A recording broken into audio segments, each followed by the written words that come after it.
സഞ്ജു ചേട്ടാ എന്താ ഇവിടെ പോയി? ഇത് ഇപ്പോൾ ഇൻ്റർലോക്ക് ചെയ്തതിൽ ഇതിൽ മെയിനായിട്ട് എടുത്ത് പറയേണ്ട സംഭവമാണിത്. അതെന്ന് പറഞ്ഞാൽ ആദ്യം ഇവിടെ ഒരു ബോർവെല്ലായിരുന്നു. ഇത് ഈ പൈപ്പ് ഒരു 2 ഫീറ്റ് ഹൈറ്റിൽ നിൽക്കുകയായിരുന്നു.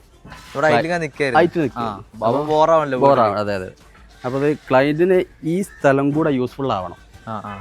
അപ്പോൾ അത് കാരണം എന്ത് ചെയ്ത് നമുക്ക് അതിന് ഐഡിയ ഉണ്ടെന്ന് പറഞ്ഞിട്ട് ഈ സാധനം കട്ട് ചെയ്ത് കുറച്ച് താഴ്ത്തി വെച്ച് അടിക്ക് താഴ്ത്തിയിട്ട് ഇതിനൊരു മാനുവലായിട്ട് നമ്മളെ പറമ്പാടൻ ഓളോമിക്സ് വെച്ച് തന്നെ ഈ സംഭവം കെട്ടിയത് സോളിഡ്. അത് വെച്ച് കെട്ടി ഇനി കറക്റ്റായിട്ട് ഈ സ്ലാബ് ഇതിൻ്റെ മേലാണ് ചെയ്യുക. മേലെ അളവിന് കറക്റ്റ് സ്ലാബ് ഉണ്ട്. ആ സ്ലാബിന് കറക്റ്റായിട്ട് ഇത് ഇൻ്റർലോക്കിന് കറക്റ്റായത്. അപ്പോൾ ഈ സ്ഥലം യൂസ്ഫുള്ളുമായി പാർട്ടി ഹാപ്പിയാണ്. ഇനിയിപ്പോൾ ഇത് പോളിഷ് ചെയ്യുന്ന സമയത്ത് ഈ സ്ലാബിനും കൂടെ എങ്ങനെ ഇറങ്ങും. ഇന്റർലോക്കിന്റെ കളറിന് സ്ലാബിന് പോളിഷ് അപ്പോൾ അറിയില്ല. ഓ